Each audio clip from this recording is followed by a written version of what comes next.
This morning, we have the heartbreaking story of a man who lost his son to gang violence 14 years ago, yet somehow found the ability to forgive. He was a great soul, wise, charismatic, good-looking. Azim Khamisa's 20-year-old son Tariq had everything to live for. Tariq had a beautiful girlfriend, Jennifer, and they had plans to get married. He was a student at San Diego State University, and he worked Fridays and Saturdays as a pizza delivery man. But everything changed on January 21st, 1995. I called the detective, and they told me on the telephone, and I didn't believe them, because that didn't make any sense that Tariq was shot and killed. And I remember after Tariq died that it literally took all of my willpower just to climb out of bed. Tariq was killed in a gang shooting. The gunman was just 14 years old. I shot and killed Julie Chen, a person I didn't even know and who didn't do anything wrong to me. So what I saw in this tragedy was that my son was a victim of the 14-year-old gang member, and that 14-year-old gang member was victim of society. We've created this society. So I felt as an American I must take my share of the responsibility for the bullet that took my son's life. I'm Azim Khamisa, and I forgave my son's killer. Azim Khamisa has written a book called The Secrets of the Bulletproof Spirit, How to Bounce Back from Life's Hardest Hits. Sir, good morning. Good morning. How long did it take you to forgive your son's killer? It was immediate. I remember when I got the news that it was so painful. I believe in God, and it was so painful I couldn't even be in my body.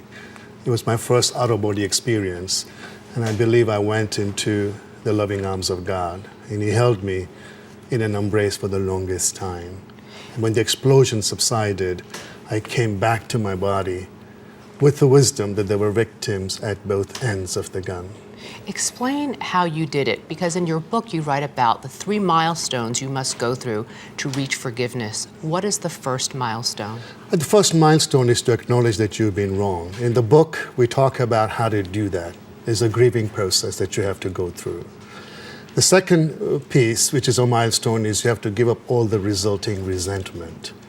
Mandela didn't write this quote, but he made it famous. He said that resentment is like drinking poison and waiting for your enemy to die. What a great quote. Exactly. And you think about it, why have such important real estate of your psyche occupied by somebody who's hurt you? Why not forgive and release that real estate so love and joy can live there? And what is the third milestone? And the third milestone is to reach out to the offender with love and compassion. Not all of us have to reach out to the family of our son's killer or to our child's killer.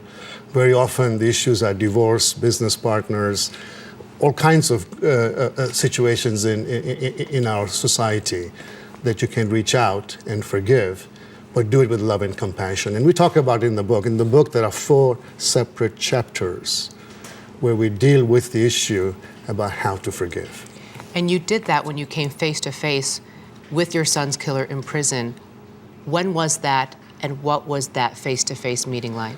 I met him 5 years after the tragedy, and it took many hours of meditation because you don't know how you're going to react when you come eyeball to eyeball with your child's killer. And I was sitting to him closer than I am to you, Julie, and I remember looking into his eyes for a very long time, trying to find a murderer in him.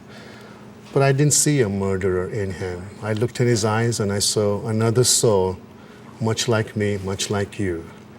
And in fact, I just, around Father's Day, we communicate by letter because it takes a long time to go to him.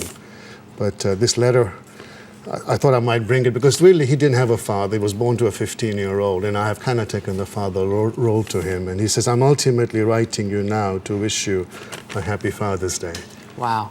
Out of all this tragedy, you created something wonderful, a foundation in your son's name. You left behind your successful career as an international investment banker. Tell me about the purpose of the foundation. The foundation's mission statement is to break the cycle of youth violence by saving lives, empowering kids, and teaching peace. The foundation is named after my son. It's called the Tariq Khamisa Foundation.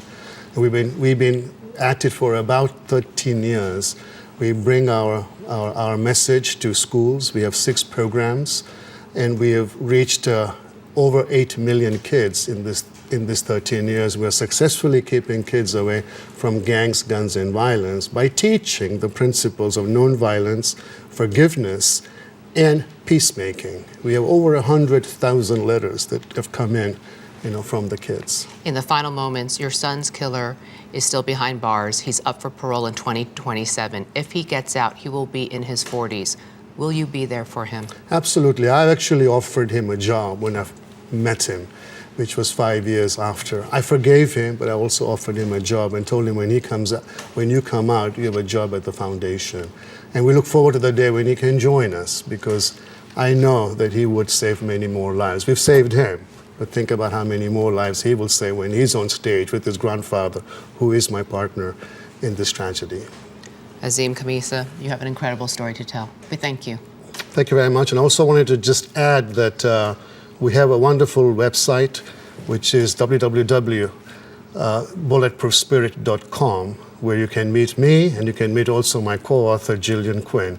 Okay. And we have a lot of resources there for your viewers to go in and go through the process of how to bounce back from having a hard hit. And thank you for being. You're welcome. You're so welcome. And people can go to our website to read an excerpt from his book.